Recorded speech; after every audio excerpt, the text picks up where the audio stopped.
उसका उद्धार कैसे होगा जो दूसरों का उद्धार नहीं करता?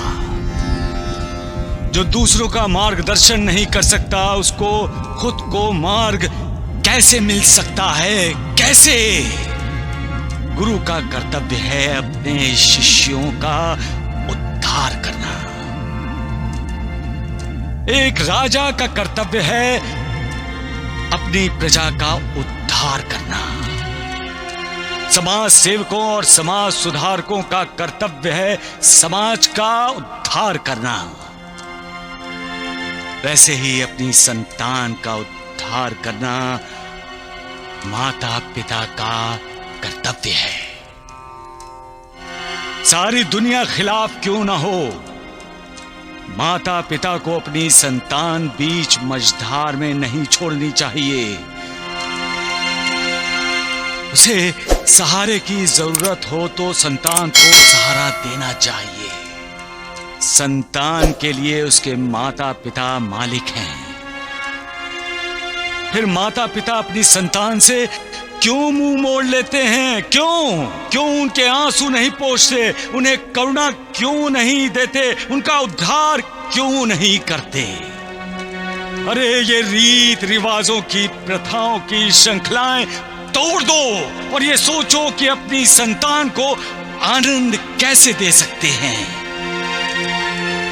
अरे जब हमारे अपने बच्चे खुश होते हैं तब हम खुश होते हैं, हमारा घर खुश होता है, घर में शांति होती है और जहां शांति है वहां भगवान है, मालिक है।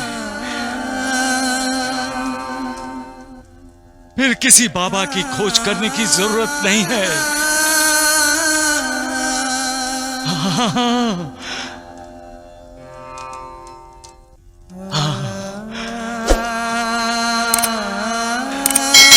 सबका मालिक एक।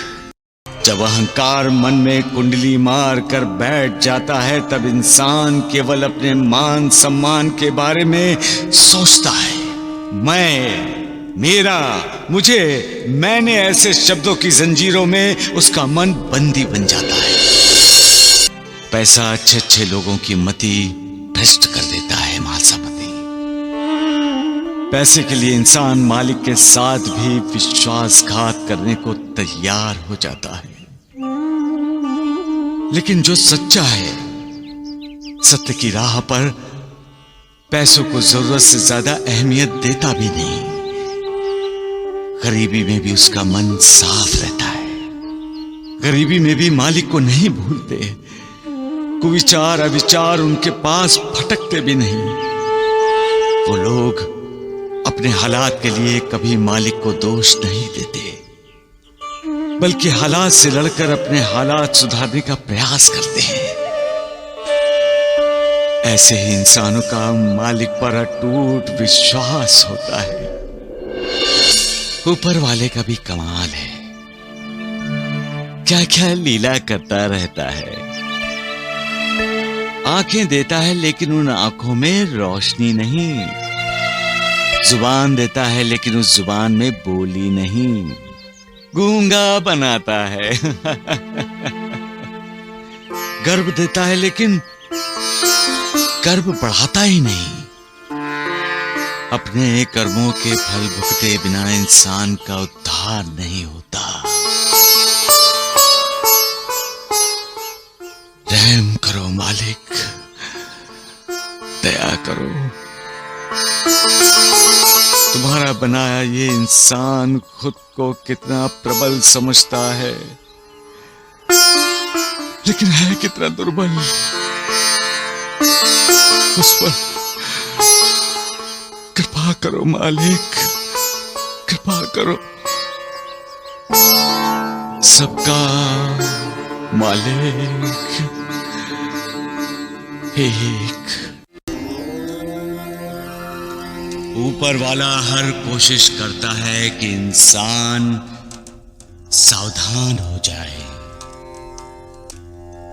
वो इंसान को मौका देना चाहता है, लेकिन अपने आप को बुद्धिमान समझने वाला इंसान मालिक की इस कोशिश को समझता ही नहीं। फिर भी मालिक इंसान को सतर्क करने के लिए नए नए तरीके अपनाता है। कभी कभी कोई बच्चा ऐसी बात बोल जाता है कि बड़ों को सत्य का साक्षात्कार हो जाता है, और कभी कभी कोई बावला अनजाने में इंसान की उंगली पकड़कर उसे सही रास्ते पर लाने की कोशिश करता है। हमें इस बात से सबक लेना चाहिए और अपने आप में बदलाव लाना चाहिए। हमें अपने दोष, अपनी कमियों को दूर करने की कोशिश करनी चाहिए। जो ऐसा करते हैं वो भाग्यशाली होते हैं, क्योंकि वो मालिक की कृपा के भागीदार बन जाते हैं। लेकिन जो अहंकारी हैं, झुकना नहीं जानते, वो अपनी खामियों को, अपनी कमियों को दूर करने की कोशिश ही नहीं करते। उन्हें अपना अहंकार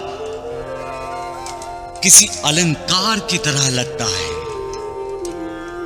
उन्हें यकीन होता है कि उनमें कोई कमी नहीं, कोई खामी नहीं। ऐसे लोग सच्चाई से दूर चले जाते हैं, और सच्चाई से दूर जाने का मतलब है मालिक से दूर जाना।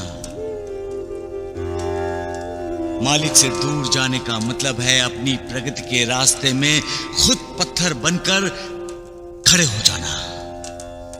सबका मालिक।